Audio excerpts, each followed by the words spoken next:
Hi guys, it's Debbie, and today I can finally talk about the film I was the most excited to watch in the last months, potentially the film I was looking forward to the most in 2022, and that is Matt Reeves' The Batman. Now, many people think I was excited for The Batman just because Robert Pattinson is hot and he's my celebrity crush. And while that all may be true, my excitement for this film was due to a variety of other reasons. I love the topic of the Batman, the new DC films that have been released in general, and I was so curious to finally see how this new version of the character would have turned out to be. In the 21st century, we've had Christian Bale, who's basically been on the pedestal of the most loved Batman of all time, then Ben Affleck, whose portrayal completely split audiences. What are your superpowers again? I'm rich. And now Robert Pattinson, who came from a past of cheesy teen movies, then completely smashed any stereotype of the teen throb and went on to star in some of the most popular, stunning films in the last years.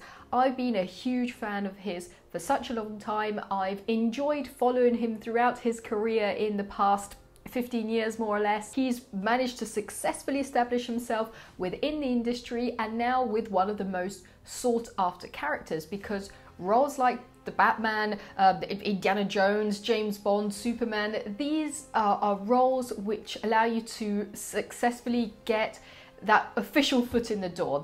It's a role that will determine your whole career. Anyway, this review won't have spoilers, so don't worry if you haven't seen the film yet, but I would highly recommend watching it, even just to scratch that curiosity that you have. I have a lot to say, but let's kick off with the big question.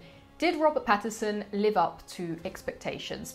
Absolutely. I can't say he's the new Christian Bale, but that would be a very simplified analysis of his portrayal. I just think he gave us a great, new, refreshing and human take on the character. Just as Joaquin Phoenix's Joker can't be compared to Heath Ledger's Joker because they were just two completely versions of the character. Pattinson's Batman can't even totally be compared to Ben Affleck's take on the hero because he was a much older, warier figure, to the point that in Justice League he nearly appears as the father of the other superheroes. This was a solid new character. He is completely different. He's much more reclusive, broody, and violent. After all, he describes himself as vengeance.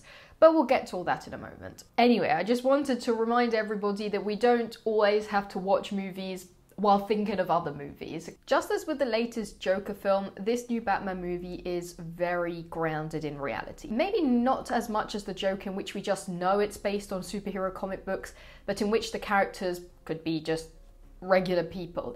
But this new version of the Batman doesn't so much show the protagonist as, let's say, a Justice League superhero version of himself. On the contrary, as already implied from the trailers, the story focuses a lot on the detective work he is carrying out, the investigative side into finding this movie's villain, the Riddler. While, for example, with Bale's Batman, there was a huge setup. We even see him as a kid, his life as regular Bruce Wayne, going to parties and hooking up with women, his workouts, his life at home with Alfred, how his gadgets are made.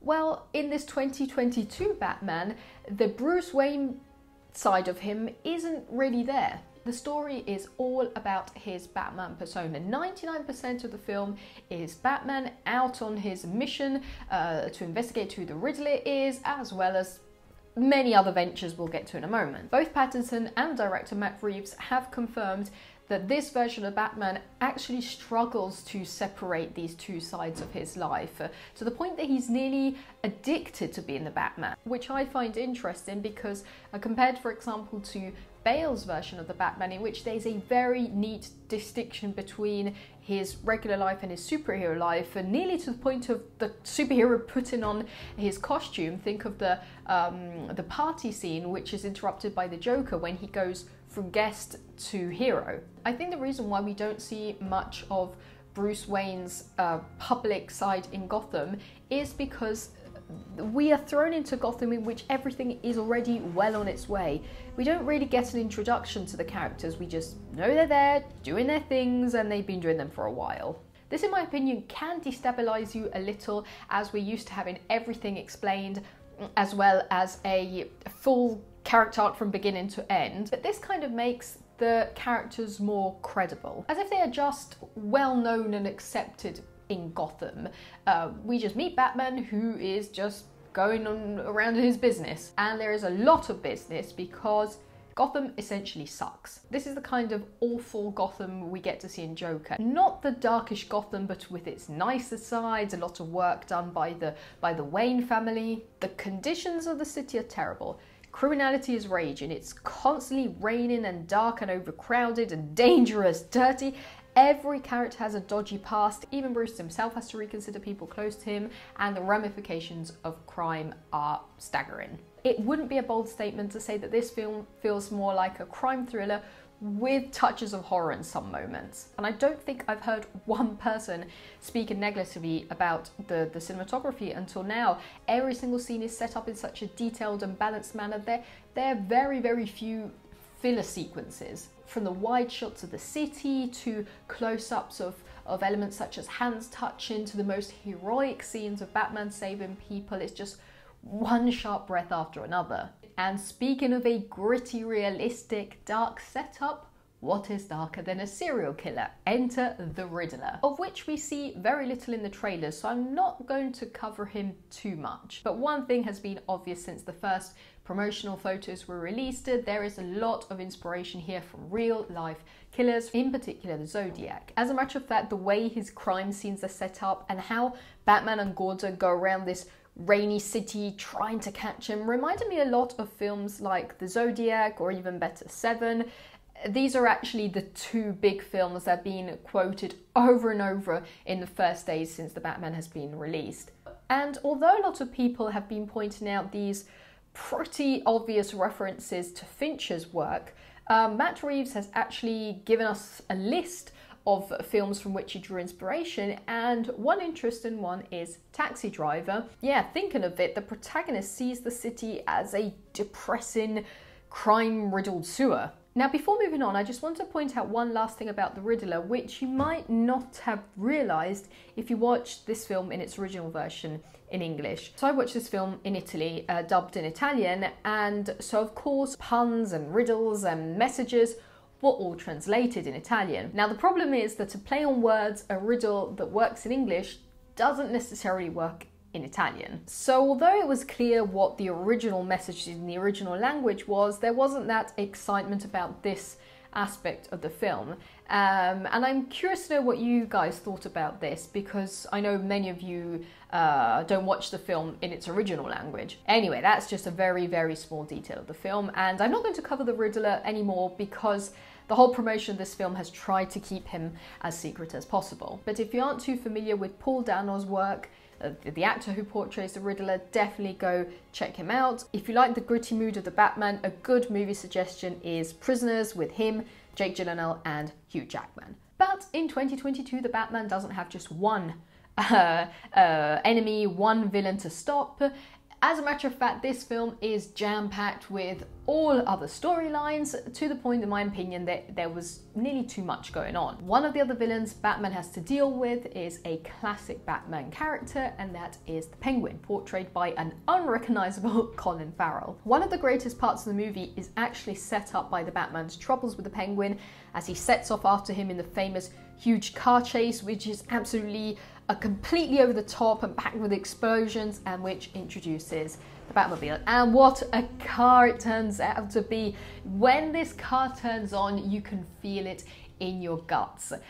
That's how powerful it is. This film actually plays a lot on the sounds and the acoustic power of what's going on. The loud thuds when Batman is punching somebody, his steps coming out from a dark alleyway, the Riddler's heavy breathing behind his leather mask, the car, the pounding rain, and then Michael Giacchino's soundtrack gives it just that extra swell. He created a very powerful and instantly hummable and recognizable theme, which was then combined with pieces by Nirvana. How more grunge could you get? But if the Penguin and the Riddler weren't enough on Batman's plate, combined with him having to deal with all the thugs and petty crimes happening throughout the city, he also has the usual recurring issue of Gotham's organized crime, the mafia families operating. So he's running around with the Riddler's taunts, he's called with the bat light in the sky to go follow Gordon, he's stopping street thugs, he's digging deep into the mess of the organised crime families, he's after the Penguin, and if all of that wasn't enough, bring in Catwoman, Zoe Kravitz, who I think was universally applauded for her great portrayal of the role. Just as is typical with Catwoman's portrayal in other films, Selina Kyle is at first introduced as a sort of sexy nuisance who looks like she's going to just get everybody into trouble, but who soon gets deeply involved into everything that's going on, and we discover a lot more about her character, and I loved the chemistry between the Bat and the Cat. Now you can definitely see that even speaking only of a fraction of what goes on in this film, to avoid spoilers, there is so much going on. Imagine if I had to explain everything, and to be honest, there was a little too much going on. I know that to create a great solid storyline you can't just skip over important moments and create plot holes, but the characters just kept on piling on information that maybe could have been kept more as a mysterious hint. There are many lengthy scenes of characters just staring at each other, or they talk over and over again about what they've just discovered. Batman is running from one storyline to another, trying to put the pieces together, to the point that of course it reaches 3 hours of runtime. But even The Dark Knight wasn't exactly a short film, but for example, one of the great aspects of the Joker was that we don't know hardly anything about him. Everything about him is mysterious. What he says about himself is very questionable. We don't have any reliable information about him, and then that's it. You have to fill out the gaps on your own. Whereas here we have a whole long segment dedicated to the mayor, another one to that kid from the trailer, another one all to a specific woman character I won't talk about, multiple trips back to the same locations.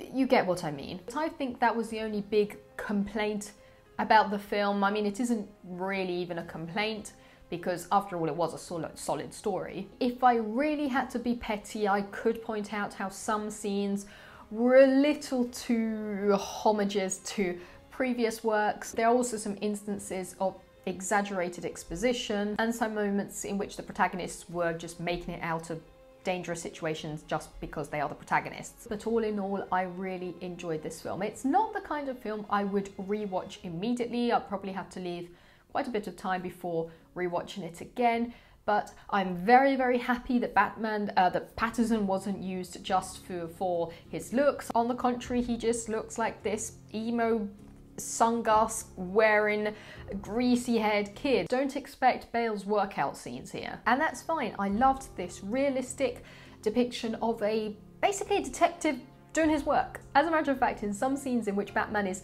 flicking through the evidence and walking around these crime scenes, he looks so out of place in his fancy cloak, while the other people are just like wearing hazmat suits and like dusting for fingerprints. Now, a curious thing is that for how much this Batman looks like he knows what he's doing and he's totally into his business and his investigative work, Matt Reeves has said that this version of Batman isn't really his final form. He's only just started. He's still trying to figure out who he is. So that makes me curious, what would his final form really be? Anyway, to pull everything together, I pretty much enjoyed the Batman. I tried to watch it with a most objective eye possible and not as a super Pattinson fan. I must say, I wasn't disappointed. Was it perfect? No, but no film is perfect. Do I highly recommend it? Absolutely. As a matter of fact, let me know what you think about the Batman in the comments below. I hope you enjoyed this video. If you did, make sure to subscribe, and I'll see you in the next one. Bye.